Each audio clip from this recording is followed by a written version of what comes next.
नमस्कार, जय भीम। मैं डॉक्टर महेश वर्मा। बात करेंगे दलितों के स्वाभिमान, सम्मान और उनके उत्थान के बारे में, और उनका जो राजनीतिक चेतनाशीलता बढ़ी है उसको लेकर हम आपसे बात करने जा रहे हैं। बात 1995 की। बहन मायावती सरकार में आती हैं, सरकार बनाती हैं, मुख्यमंत्री बनती हैं।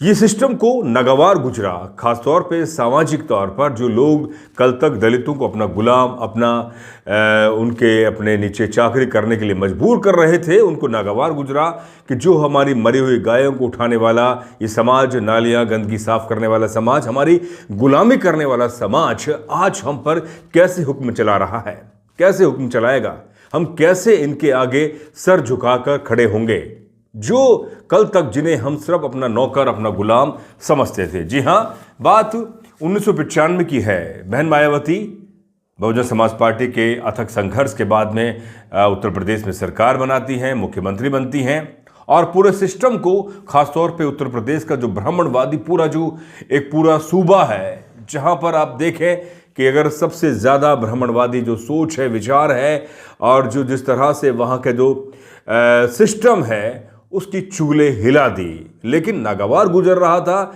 वहाँ के सामाजिक तौर पर अपने आप को वर्ण व्यवस्था के तौर पर सर्वोच्च समझने वाले, जो कहते हैं कि बायोलॉजिकल नहीं है, हम सीधे ही ऊपर से टपक कर आए हैं, वह लोग, उन्होंने सोचा कि अब तो मजबूरी बन गई है और सर झुकाकर हमें काम करना होगा। लेकिन आप समझे कि उन्होंने इस तरह का प्रपंच किया और इस समय बहन जी सत्ता में नहीं आ पाई हैं, या बहुजनवादी लोग सत्ता में नहीं आ पाए हैं, या यूँ कहें कि जो दलित मुख्यमंत्री है भारत में कहीं भी नहीं बन पाया है। यदा कदा बीच में कांग्रेस बीच में कुछ जुमले छोड़ देती है कि हम पंजाब में हम सीएम बनाएंगे, हरियाणा में बनाएंगे, पंजाब में चन्नी को बनाया, लेकिन क्या हसर हुआ आप खुद देखते हैं, उन्हें हरा दिया गया। खासतौर पर कांग्रेस के उनके नेताओं ने हरा दिया। कुमारी शैलजा को आप खुद देख सकते हैं कि हरियाणा में उनका क्या हालात बना दी, हुडा और उसके आसपास के लोगों ने, कांग्रेस के लोगों ने। ये सवाल इसलिए पैदा होता है कि कोई नहीं चाहता कि दलित समाज का व्यक्ति या महिला, पुरुष या महिला मुख्यमंत्री बने, सत्ता पर काबिज हो और सत्ता चलाए, ठसके से चलाए। आप सभी को याद होगा कि उत्तर प्रदेश में अब तक की जो सबसे बेहतर सरकार रही है वो बहन जी की सरकार रही है। सवर्णवादी, ब्राह्मणवादी और जो अपने आप को कहते हैं कि वर्ण व्यवस्था में सर्वोच्च हैं, उनके भी पत्रकार, उनके वक्ता, उनके विचारक, उनके सामाजिक कार्यकर्ता, उनके रिटायर्ड अधिकारी या तमाम लोग, वे खुद मानते हैं कि बहन जी का जो शासनकाल रहा उत्तर प्रदेश में सबसे बेहतर रहा। उस शासनकाल में जो 2007 से 2012 की ही बात करें, उसमें किसी भी तरह के सांप्रदायिक तनाव, सांप्रदायिक दंगे, जातीय हिंसा नहीं हुई।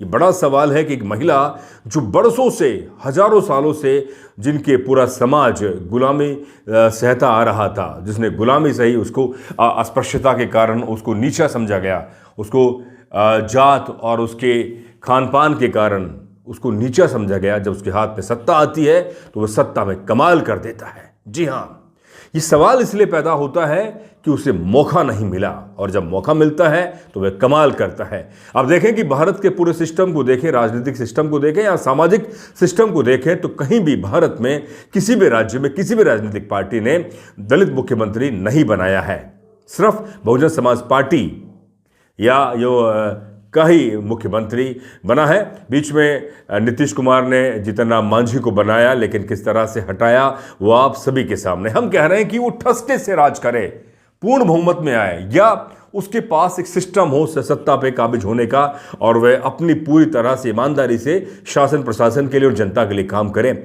लेकिन नहीं हो पाया है। आप देखें कि उन्हें और सिर्फ गुलामी करवाना चाहते हैं। उनसे कहते हैं कि आप मैला ढोएंगे, अब आप कूड़ा करकट उठाएंगे।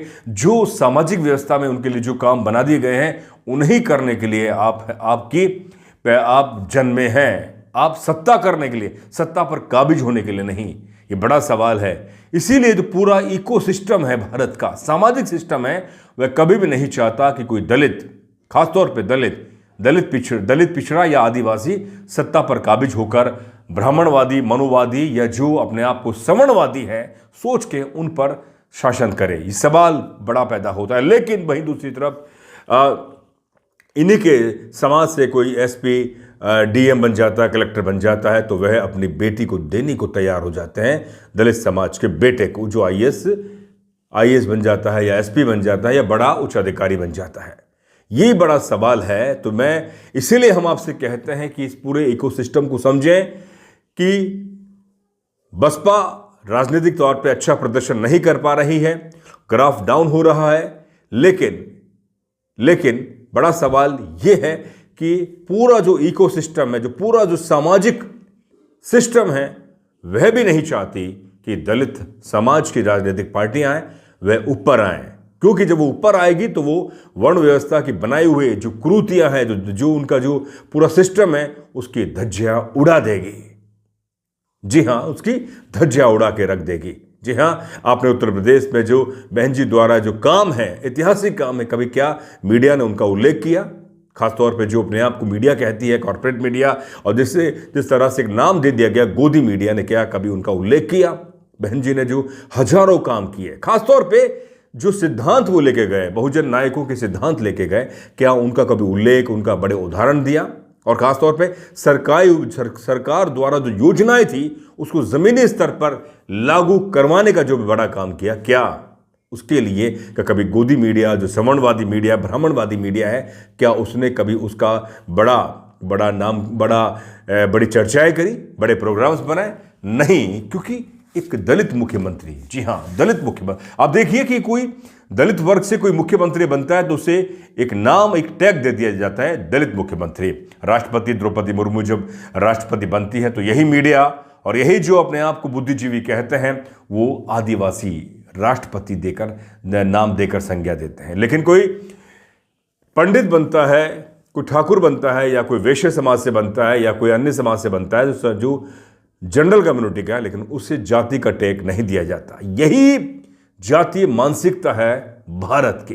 तो साथियों, आपसे हमारा ये निवेदन है कि आप इस पूरे सिस्टम को समझें कि सिस्टम कभी भी आपको ऊपर नहीं आने देगा, खासतौर पे दलित वर्ग के किसी भी नेता, किसी अधिकारी को वह नहीं चाहता कि वो उन पर हुक्म चलाए या हुक्म करे या वो उन पर उनकी अफसरी करे।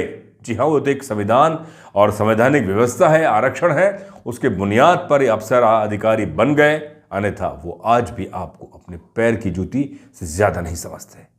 लेकिन जो कीर्तिमान और जो क्रांति हुई है भारत में, उस क्रांति का इस्तेमाल भले धीरे धीरे ही सही, लेकिन उसका इस्तेमाल तमाम जो बहुजन नायक हैं, बहुजन नायक के विचार हैं, वो जन जन तक पहुंच रहे हैं। और आने वाले समय में मैं मानता हूं कि एक बड़ा इतिहास जरूर लिखा जाएगा।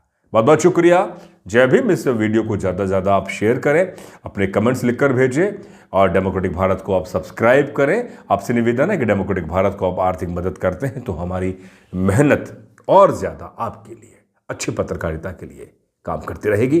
दीजिए इजाज़त। जय भीम, जय भारत,